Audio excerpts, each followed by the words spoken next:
The House the Beatles Built, my memoir of working with Geoffrey Giuliano. Written by Brandon Stickney. Narrated by Geoffrey Giuliano.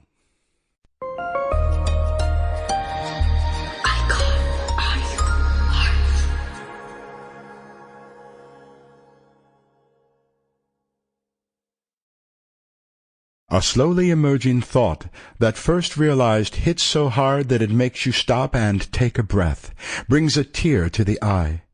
I had a dream last night, like thousands of other nights since 1991, that I was at Geoffrey Giuliano's Victorian mansion on the Erie Canal. Geoffrey was gone, and I was left in charge of things. The house was full of odd characters, strangers, devotees, rock stars, celebrities, journalists, the local police, people serving us papers. Even Geoffrey's wife and children made an appearance. Giuliano had successfully profiled the Beatles, the Rolling Stones, Frank Sinatra, Eric Clapton, Jimi Hendrix, Bob Dylan, Rod Stewart, Liz Taylor, Ronald Reagan, Michael Jordan, all of whom drifted in the mansion's hallways, the long halls, and the lawn in my dream. Sacred cows grazed the homestead's vast wild grounds. Saffron-robed Krishna devotees chanted and danced. The blue sky was alive with images of Krishna as a child, as a young man, as the supreme personality of Godhead. I knew Lenin was dead, yet I saw him wandering about as well. We even shook hands, and I asked him where he was now, what heaven was like.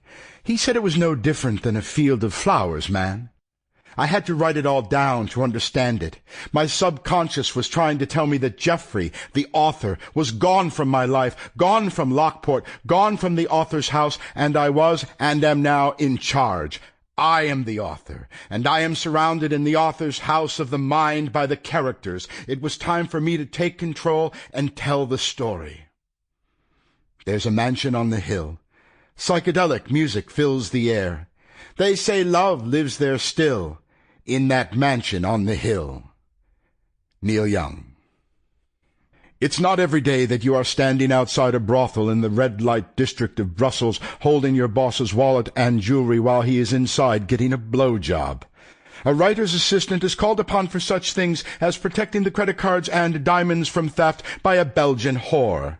I knew well what that whore saw when Geoffrey dropped his pants, or, if she persuaded him, took off his clothes. He was naked most of the time at his home where he lived, with his wife Brenda, 4 children, and me, the literary intern.